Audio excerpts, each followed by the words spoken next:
Coucou mes amis sur YouTube, chers amoureux de la poésie et de la poésie biblique.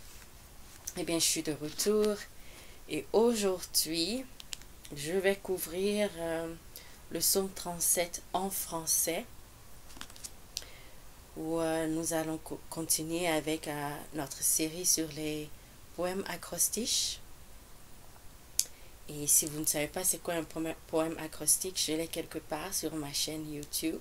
Donc vous pouvez cliquer, chercher un peu aussi pour voir ce que c'est un poème acrostiche. Mais notre série sur les poèmes acrostiches, nous ne le faisons pas avec l'alphabet romain A, B, C, D, mais nous le faisons avec l'alphabet hébreu. Parce que l'Ancien Testament que nous avons hérité du judaïsme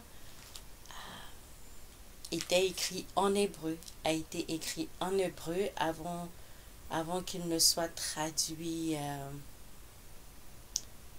dans les différentes langues que nous parlons.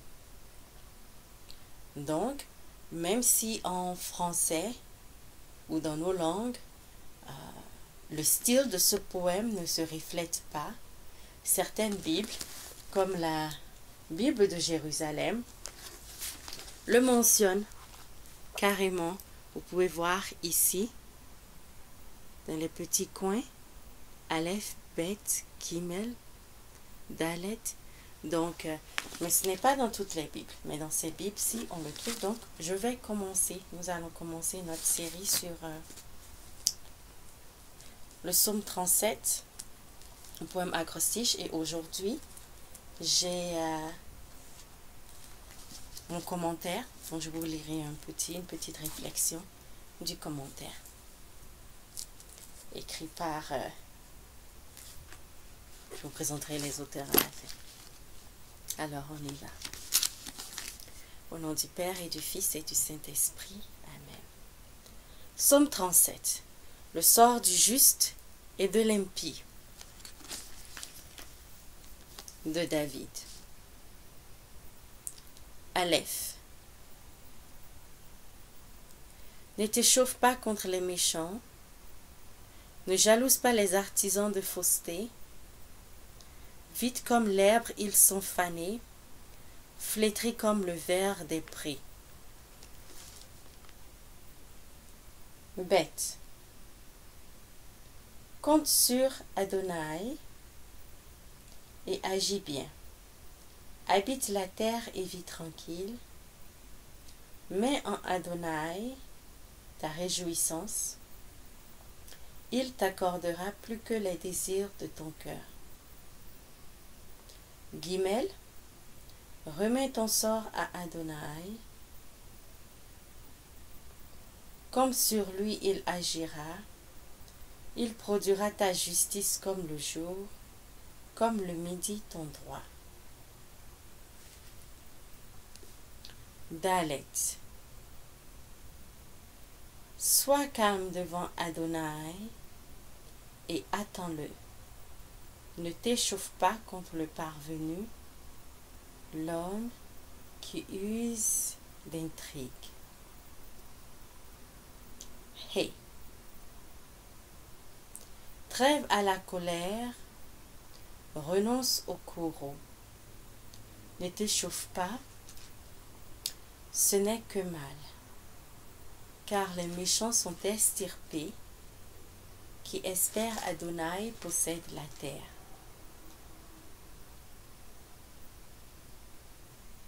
Vav. Encore un peu, un plus d'impie. Tu t'enquiers de sa place, il n'est plus. Mais les humbles posséderont la terre, réjouis d'une grande paix.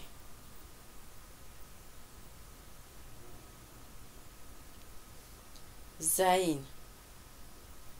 L'impie complote contre le juste et grince des dents contre lui. Le Seigneur se moque de lui, car il voit venir son jour.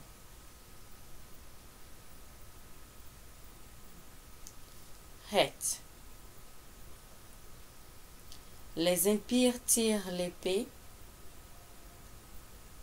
ils tendent l'arc pour égorger l'homme droit, pour renverser le pauvre et le petit.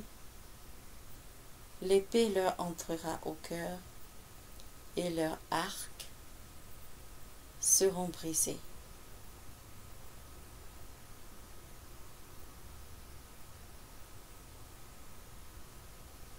Tête. Mieux vaut un peu pour le juste que tant de fortune pour l'impie, car les bras de l'impie seront brisés, mais Adonai soutient les justes.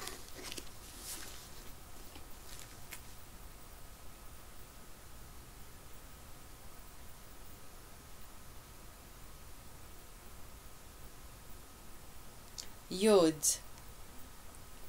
Adonai connaît les jours des parfaits. Éternel sera leur héritage. Pas de honte pour eux au mauvais jour. Dans la famine, ils seront rassasiés. Kaf. Cependant, les impies périront. Les ennemis de Adonai, ils s'en iront comme la parure des prés.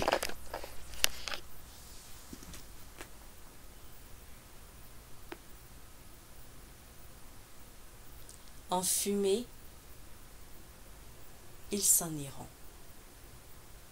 Lamed. L'impie emprunte et ne rend pas. Le juste a pitié, il donne.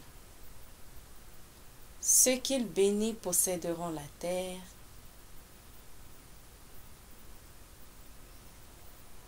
Ceux qu'il maudit seront extirpés.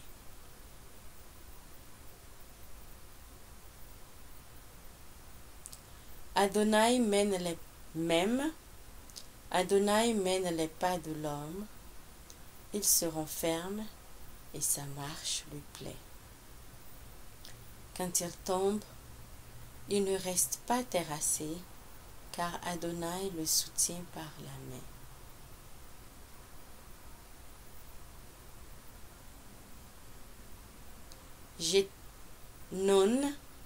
J'étais jeune et puis j'ai vieilli. Je n'ai pas vu le juste abandonné, ni sa lignée cherchant du pain. Tout le jour, il a pitié, il prête, sa lignée sera en bénédiction. Samek. Évite le mal, agis bien. Tu auras une habitation pour toujours.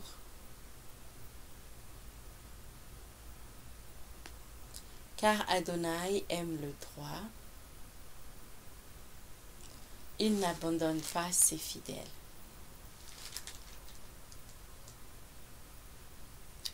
Aïn. Les malfaisants sont détruits à jamais, et la lignée des impies extirpée. Les justes possèdent la terre, là ils habiteront pour toujours.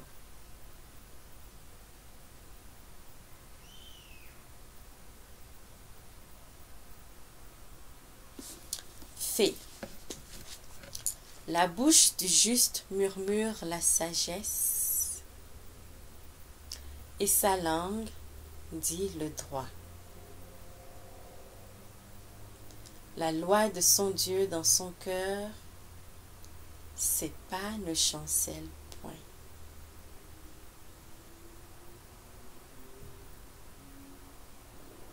Tsadé. L'impie guette le juste, et cherche à le faire mourir. À sa main, Adonai ne l'abandonne, ne le laisse en justice condamné.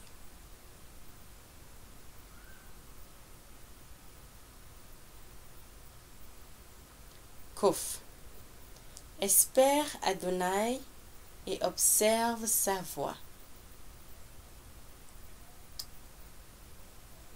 Il t'exaltera pour que tu possèdes la paix. Tu verras les impies extirpés.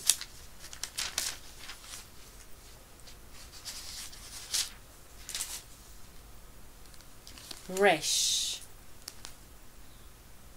J'ai vu l'impie forcené s'élever comme un cèdre du Liban. Je suis passé, voici qu'il n'était plus. Je l'ai cherché, on ne l'a pas trouvé. Shin. Regarde le parfait, vois l'homme droit.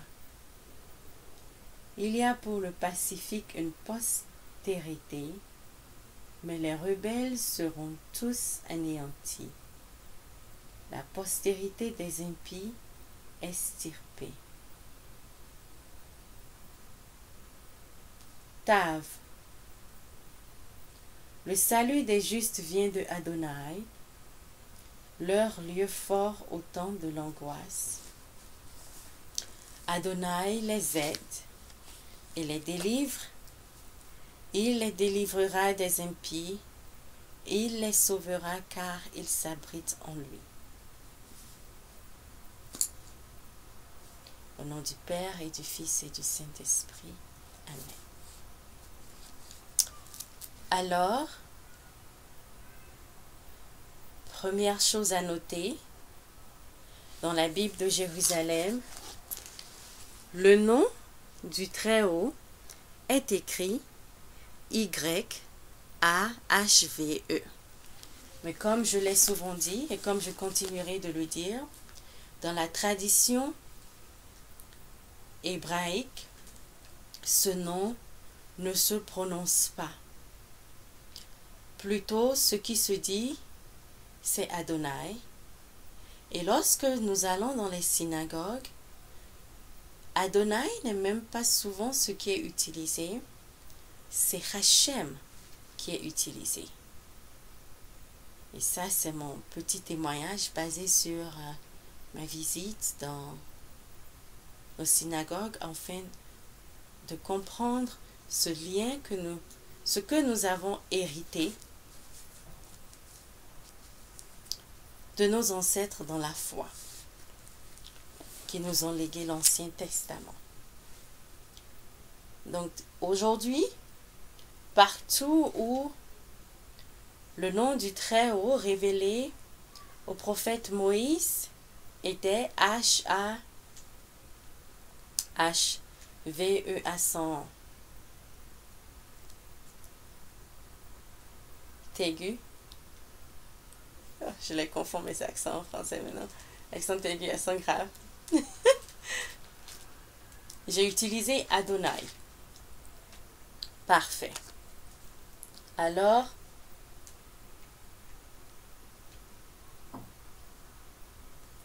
vous les verrez. Et aujourd'hui, ce que j'ai oublié de vous montrer, c'est les copies de mes livres. Mais vous verrez les liens dans les dans la partie où tout est décrit, où vous pouvez voir, où vous pouvez acheter une copie de mes livres, que ce soit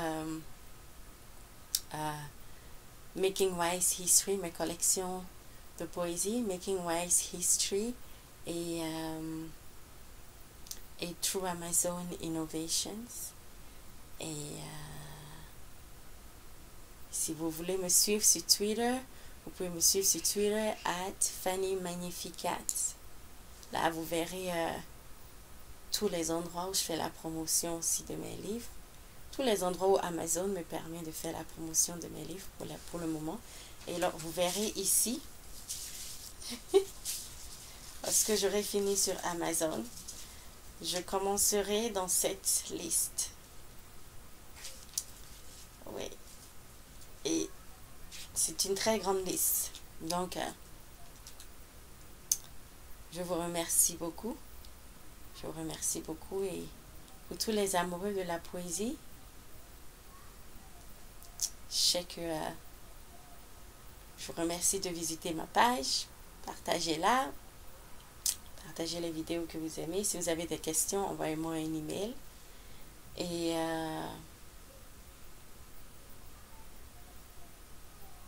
autre chose, probablement j'ai oublié parce qu'aujourd'hui au Canada aussi c'est la fête du travail. Donc joyeuse fête du travail à tout et chacun.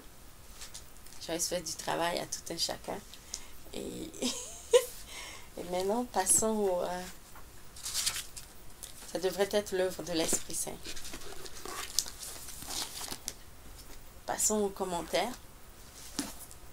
Le commentaire que j'utilise, c'est un commentaire en anglais en fait. Donc je vais juste faire une petite traduction de ce que je lirai. Et cela a été, le commentaire, c'est un partenariat entre Brugman Walter et Bellinger William H. Jr. Et ça a été publié par la compagnie NCBC, New Cambridge Bible Commentary. Donc c'est une compagnie qui fait... qui publie des livres, mais surtout qui font aussi donc des commentaires. Et aussi, si vous voulez le lien à ma maison de publication, pour ceux qui ne le savent pas, j'ai ma propre maison de publication qui a été lancée durant la pandémie.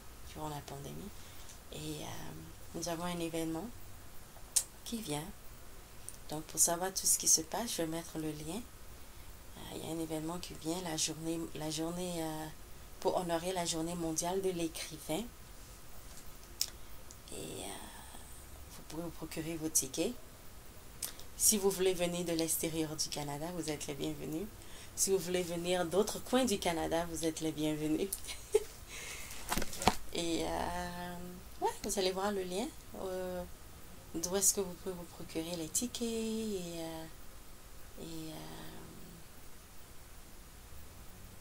Oui, ce sera un plaisir. Et si vous ne pouvez pas venir, ben, partagez le mot. Dites-le aux alentours. Donc, qu'est-ce que Monsieur Walter et Monsieur William nous racontent sur le psaume 37? Je vais juste vous lire un petit paragraphe. Alors, ils nous disent un regard près, un psaume de sagesse, le genre et l'objectif du psaume 37 sont importants pour notre interprétation. Plusieurs interprètes classifieraient le texte d'un psaume de la sagesse. Et comme suggéré par une comparaison précédente au livre des Proverbes, l'usage de la sagesse dans le monde académique, je lui dirais, dans le monde académique, comme catégorie dans les psaumes, comme catégorie dans l'étude des psaumes, est un sujet très controversé. C'est un sujet qui amène une très grande controversie. C'est français? Français. Okay, c'est un sujet qui amène beaucoup de discussions, si je pourrais le mettre comme ça, parce que là, je pense que je suis en train de parler le franglais. James Crenshaw, dans son volume d'introduction,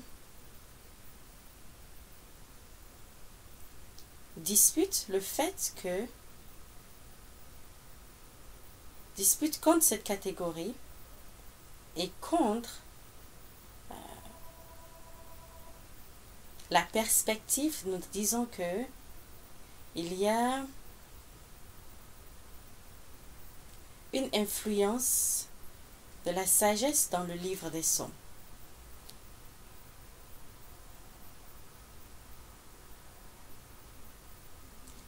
Et pour en savoir plus sur cette discussion, on nous réfère à la page 87 jusqu'à la page 95 dans ce livre. Il suggère que c'est un manque de clarté, c'est faire d'un manque de clarté en définissant la sagesse et ses caractéristiques. Et alors, la catégorie devient alors confuse. Les commentaires précédents se concentrent sur l'aspect didactique, donc l'aspect didactique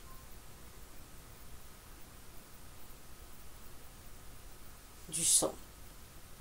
Donc en fait, c'est tout ce que j'ai choisi de vous lire pour aujourd'hui. Donc je vous laisse réfléchir sur ça. Et merci de votre temps. Je vous souhaite un très bon mois de septembre 2023. Et à la prochaine. Coucou.